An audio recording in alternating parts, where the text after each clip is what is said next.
John, do you have up to 90% accurate Forex trading strategy that I can use to get more profit? Yes, I have, but I want that all viewers should subscribe my channel. Are they going to subscribe? Okay, we all will subscribe. Please give us a profitable strategy. Okay, let me explain. First of all, go to Trading View.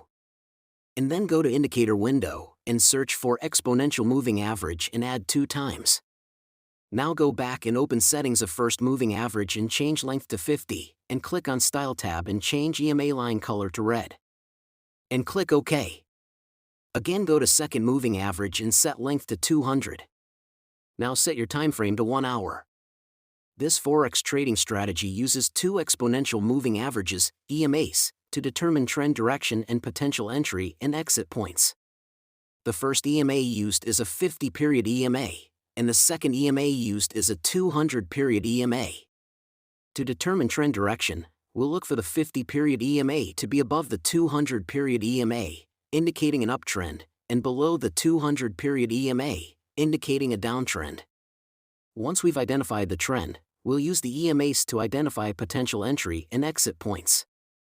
If the trend is up, we'll look for buying opportunities when the price dips down to touch or cross below the 50-period EMA and then bounces back up.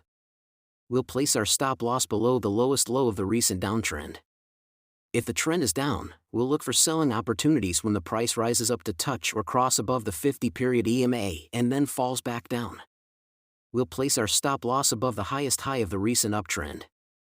To exit the trade, we'll wait for the price to cross back over the 50-period EMA in the opposite direction of the trend. In summary, this Forex trading strategy using exponential moving averages on a 1-hour time frame involves identifying trend direction using a 50-period EMA and a 200-period EMA, looking for buying opportunities in an uptrend when the price dips down to touch or cross below the 50-period EMA, looking for selling opportunities in a downtrend when the price rises up to touch or cross above the 50-period EMA, placing stop losses below the lowest low of the recent downtrend or above the highest high of the recent uptrend, exiting the trade when the price crosses back over the 50-period EMA in the opposite direction of the trend. Thanks, John. You are so kind. I request all viewers to subscribe your channel.